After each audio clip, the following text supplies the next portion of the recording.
এই ছোট জামাই বড় জামাই, জি শ্বশুর আব্বা। ছোট জামাই বড় জামাই কতদিন থেকে দেশি মুরগ খাই না, তোমাদের ঘর জামাই কেমনি এমনি রাখছি, ভালো মন্দ কিছু খাওয়াও। হ্যাঁ, আমি ছোট একটা মানুষ, আমাকেও ভালো মন্দ কিছু খাওয়ায় না। আরে আব্বা, আপনি কোনো চিন্তাই করেন না, বাজার থেকে দেশি মুরগ আমি কিনে আনবো। আমিও কিনতে পারি বড় মুরগি। আচ্ছা ঠিক আছে ছোট জামাই, তুমি তাহলে ওই বাজারে যাও, আমি এই বাজারে যাচ্ছি। হ্যাঁ আচ্ছা ঠিক আছে। আমি যাবো ছোট জামাইয়ের সাথে। আমি হলাম এলাকার কিপটে জামাই, আমি কিনবো দেশি মুরগি।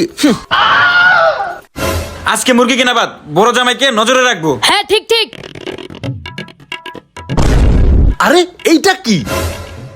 এ তো দেখি মেঘনা চাইতেই জল, মুরগির খামার এইখানে।